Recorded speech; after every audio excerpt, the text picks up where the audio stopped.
Hello friends, welcome again. This is Neha.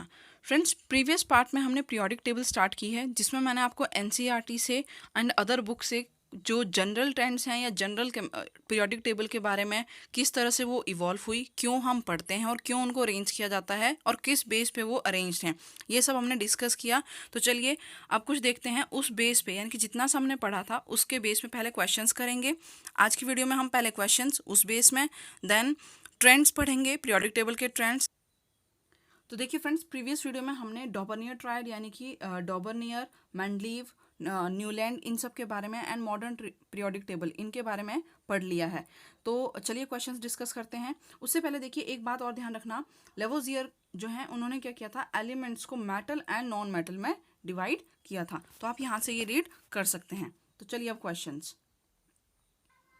तो देखिए first question हमारे पास है यहाँ पर, the early attempt to classify elements as metals and not metal was made by, यानी कि सबसे पहले एलिमेंट्स को दो कैटेगरीज में, यानी कि ब्रॉड कैटेगरी में डिवाइड करने की। एलिमेंट देखो कंप्लीट होते हैं, जो भी हमारे पास इस अर्थ पे हैं वो सब क्या हैं, एलिमेंट्स हैं। उन्हीं से मिलके अलग अलग चीज़ें बन रही हैं और वो एलिमेंट्स फर्दर डिवाइडेड होते हैं किसमें, मेटल्स एंड नॉन मेटल्स में। ठीक है, तो ये डिवाइड करने की जो प्रोसीजर है सबसे पहले किसने ट्राई किया था, तो फ्रेंड्स इसका आंसर है देखिए options, Mendeleev, Lothar mayor, Henry मोजले या लेवोजियर। तो फ्रेंड्स यहाँ पर राइट आंसर हो जाएगा कौन से हैं, अभी मैंने आपको बताया लेवोजियर ने सबसे पहले अटेम्प्ट किया था एलिमेंट्स को क्लासीफाई करने का। Next question, Newland could classify elements only up to, Newland जो थे, ठीक है। अब इसमें से एक क्वेश्चन और है, ये सेकंड क्वेश्चन है। थर्ड क्वेश्चन आप कमेंट में लिखेंगे कि न्यूलैंड ने जो अरेंजमेंट किया था उसको क्या कहा था, उनको क्या कहा जाता है। ठीक है, देखिए Newland could classify elements only up to, वो कहाँ तक क्लासीफाई कर पाए थे, copper, options are copper, chlorine, chromium या कैल्शियम। तो फ्रेंड्स यहाँ पर राइट आंसर हो जाएगा, देखिए मैंने डिटेल में नहीं बताया था लेकिन इसमें क्वेश्चन है, तो अभी तक तो आए नहीं है लेकिन एग्जाम में आपसे कुछ भी एग्जामिनर पूछ सकता है। तो देखिए कैल्शियम यहाँ पे इसका राइट आंसर हो जाएगा। नेक्स्ट देखिए, Mendeleev classified elements in, Mendeleev ने एलिमेंट्स को किस तरीके से क्लासीफाई किया, increasing order of atomic group, 8 period and 8 group, 7 period and 8 group या 8 पीरियड एंड 7 ग्रुप। तो फ्रेंड्स यहाँ राइट आंसर हो जाएगा 7 पीरियड्स एंड 8 ग्रुप।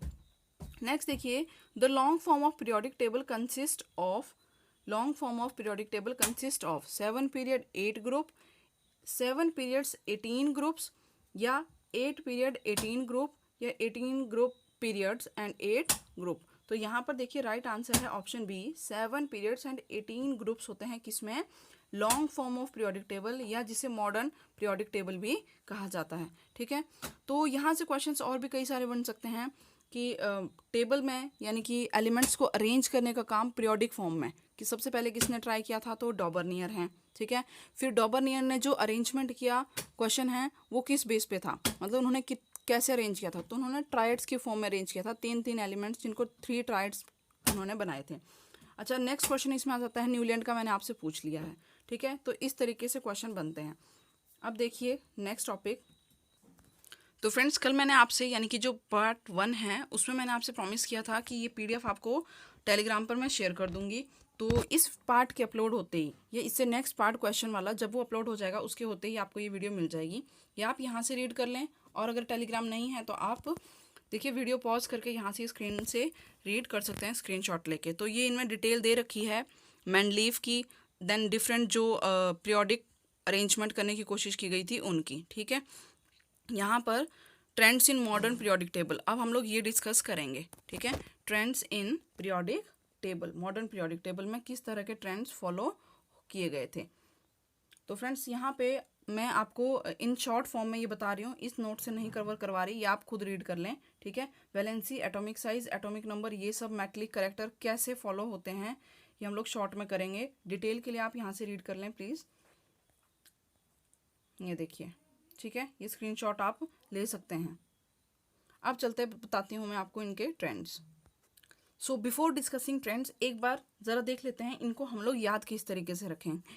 ठीक है, तो फ्रेंड्स देखिए टेट के अकॉर्डिंग, यानी कि एचपी टेट के लिए जो आपका मेन है वो आपको कम से कम 30 एलिमेंट्स तक लर्न होने चाहिए। ठीक है, 30 एलिमेंट्स तक आपको लर्न होने चाहिए, यानी कि 30 एटॉमिक नंबर तक। देखिए सबसे फर्स्ट जो ग्रुप है यहाँ पर, ये ग्रुप 1 है हमारे पास। ठीक है, इनको कहा जाता है, मैंने आपको बताया था एल्कली मेटल। क्या कहते हैं? Alkali metal.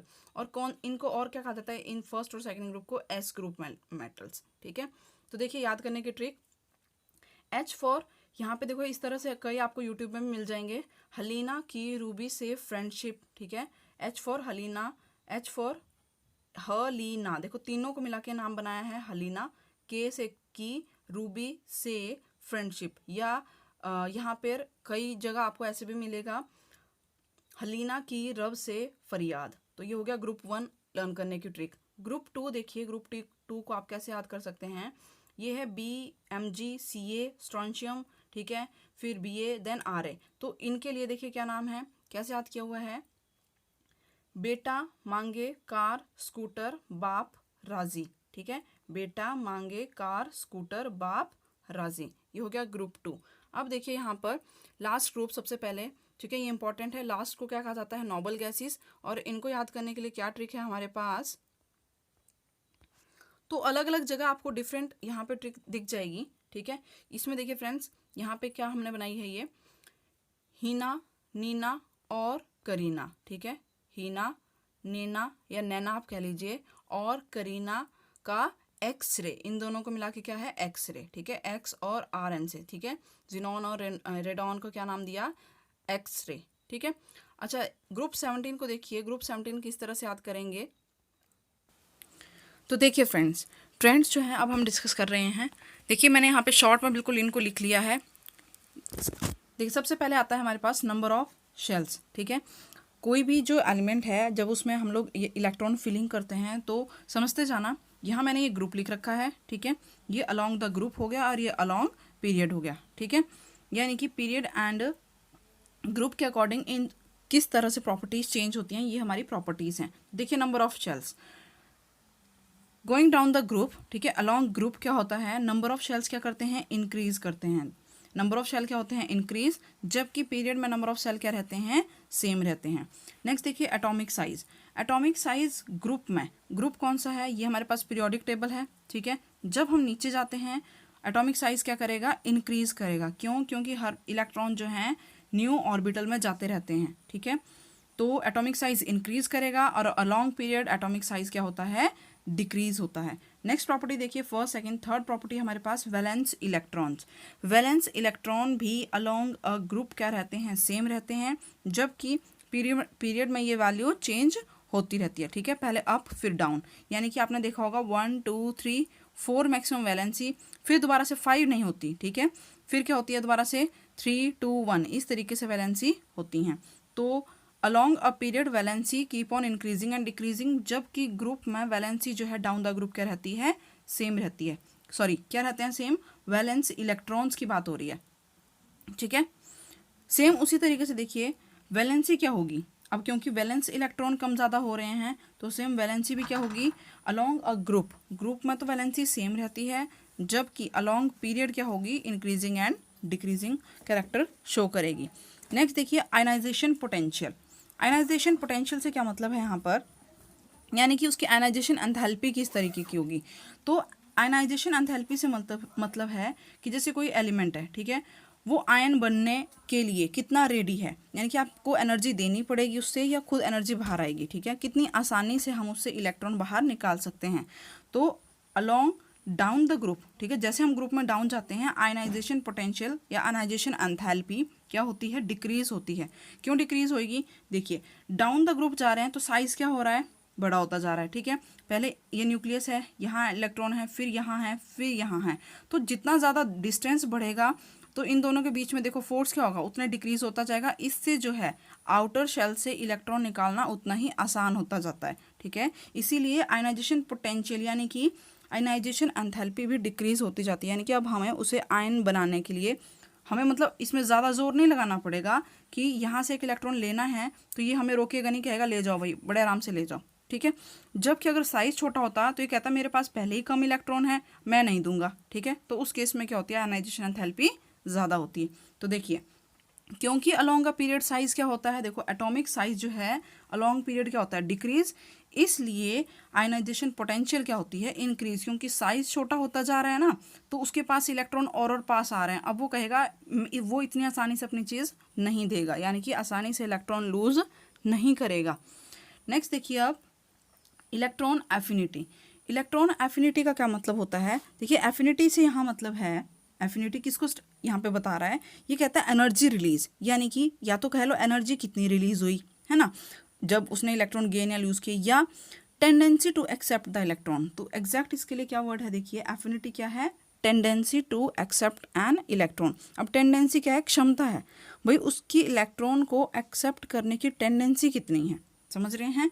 तो डाउन द ग्रुप देखिए जब ग्रुप में नीचे जाते हैं उसमें पीरियोडिक टेबल में, तो इलेक्ट्रॉन एफिनिटी क्या होती है, डिक्रीज। क्यों, उसका साइज, एलिमेंट का साइज पहले क्या है, बड़ा है, ठीक है, उसके पास खूब सारे इलेक्ट्रॉन हैं, तो वो देने की ज़्यादा कोशिश करेगा, भाई मेरे से कोई ले जाओ, ना कि कहेगा कि मुझे आके दो, समझ रहे हैं। तो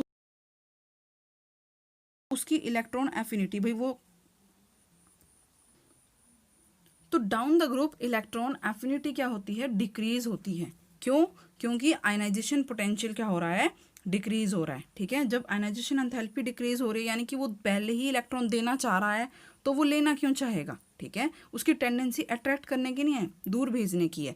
तो अलोंग ए ग्रुप, ध्यान रखना जब आप पीरियोडिक टेबल में क्या है, अप से डाउन जा रहे हैं, ठीक है, टॉप से बॉटम की तरफ जाते हैं, तो एफिनिटी क्या होती है, डिक्रीज होती है, जबकि पीरियड में एफिनिटी क्या होगी, इंक्रीज होगी, है ना। देखा होगा जो लास्ट वाले एलिमेंट हैं वो इलेक्ट्रॉन लेने के ज़्यादा इच्छुक होते हैं, लाइक फ्लोरीन देखिए, ठीक है, उसकी एफिनिटी बहुत ज़्यादा है, यानी कि वो इलेक्ट्रॉन लेने की क्षमता उसकी काफ़ी ज़्यादा है, टेंडेंसी उसको अट्रैक्ट करने की इलेक्ट्रॉन को ज़्यादा है। नेक्स्ट देखिए इलेक्ट्रोनिगेटिविटी। इलेक्ट्रोनिगेटिविटी अट्रैक्ट से मतलब है, ठीक है, ये भी अट्रैक्शन से रिलेटेड है, ये भी, लेकिन यहाँ पे एफिनिटी में क्या बात हो रही है, एफिनिटी में कह रहा है टेंडेंसी टू एक्सेप्ट, यहाँ के लिए वर्ड एक्सेप्ट है, और इलेक्ट्रोनिगेटिविटी का क्या मतलब है, टू अट्रैक्ट, ठीक है, टेंडेंसी टू अट्रैक्ट, भाई उसकी अट्रैक्ट करने की टेंडेंसी कितनी है, एफिनिटी है एक्सेप्ट करने की टेंडेंसी, और इलेक्ट्रोनिगेटिविटी है tendency to attract an electron, कि वो अपनी तरफ कितना इलेक्ट्रॉन को खींच सकता है। तो देखिए डाउन द ग्रुप वही सेम रीज़न है, साइज बहुत बड़ा है, इफेक्टिव न्यूक्लियर चार्ज डिक्रीज हो रहा है, इसलिए क्या हो रहा है, इलेक्ट्रोनिगेटिविटी भी डाउन द ग्रुप डिक्रीज होती है। जबकि पीरियड में मतलब आप लेफ्ट से, ठीक है, लेफ्ट से राइट की तरफ जाएंगे तो इलेक्ट्रोनिगेटिविटी क्या होती है, इंक्रीज होती है, यानी कि नॉन मेटल क्या हो गए, समझ रहे हैं, नॉन मेटल क्या हो जाएंगे, हाईली इलेक्ट्रोनिगेटिव, ठीक है, उनका इलेक्ट्रोनिगेटिविटी ज़्यादा होगी, किससे, हमारे लेफ्ट कॉर्नर में कौन से होते हैं, ठीक है, ये पीरियोडिक टेबल है, इधर वाले क्या होते हैं, मेटल्स, लेफ्ट में इस साइड के क्या होते हैं, मेटल, और ये वाले कॉर्नर के क्या कहलाते हैं, नॉन मेटल। तो नॉन मेटल्स की इलेक्ट्रोनिगेटिविटी ज़्यादा होती है। नेक्स्ट देखिए मेटलिक करेक्टर, तो सेम वही चीज़, मेटलिक करेक्टर देखिए मैंने अभी बता दिया, मेटलिक करेक्टर यानी कि इधर वाले जो हमें पीरियोडिक टेबल में ये पोर्शन सारा क्या होता है, मेटल का। यहाँ कौन से आते हैं हमारे पास, ये सारे, यहाँ पे आता है जिगजैग मोशन में नॉन मेटल्स, सॉरी मेटलॉइड, और ये हो गए नॉन मेटल्स। तो metallic character down the group क्या करता है, इंक्रीज करता है, यानी कि मेटलिक करेक्टर क्या करता है, डाउन द ग्रुप इंक्रीज करता है। जैसे जैसे आप ऊपर से नीचे की तरफ जाएंगे, ठीक है, टॉप टू बॉटम जाएंगे पीरियोडिक टेबल में, मेटल का कैरेक्टर बढ़ेगा, जितना ज़्यादा नीचे जाएंगे, ठीक है, यानी कि जैसे जैसे नीचे जाएंगे जो कैरेक्टर है यानी कि वो एलिमेंट है वो ज़्यादा क्या होता जाएगा, मेटलिक होता जाएगा, मेटल बनता जाएगा वो, समझ रहे हैं। अब देखिए अलोंग द पीरियड, यानी कि जब हम पीरियोडिक टेबल में लेफ्ट टू राइट जाते हैं, ठीक है, लेफ्ट पोजीशन से राइट की तरफ जाते हैं, तो यहाँ जो हमारे पास आते हैं मेटल्स, ठीक है, ये वाले जो एलिमेंट्स होते हैं, ये सारे एलिमेंट्स क्या होते हैं, नॉन मेटल, यानी कि इनका मेटलिक करेक्टर क्या हो गया, डिक्रीज हो गया, ठीक है। तो metallic character down the group क्या होता है, increase, and metallic character along a period क्या होता है, डिक्रीज होता है, ठीक है फ्रेंड्स। आगे देखिए बेसिक ऑक्साइड्स, तो बस ध्यान रखिए कि मेटल्स की टेंडेंसी होती है टू फॉर्म बेसिक ऑक्साइड्स, जबकि नॉन मेटल्स की टेंडेंसी कम होती है। तो पीरियड में जो है बेसिक ऑक्साइड्स नॉन मेटल कम फॉर्म करेंगे, मेटल जो है ज़्यादा ऑक्साइड्स फॉर्म करते हैं। अच्छा, उनका करेक्टर क्या होगा, बेसिक होगा। आगे देखिए नॉन मेटलिक करेक्टर्स, यानी कि एसिडिक नेचर, बेसिक ऑक्साइड या एसिडिक ऑक्साइड। तो मेटल जो है बेसिक ऑक्साइड फॉर्म करेंगे, एसिडिक ऑक्साइड उनका नेचर क्या होगा, down the group acidic oxide formation क्या होती है, डिक्रीज, जबकि पीरियड में क्या होती है, इंक्रीज होती है।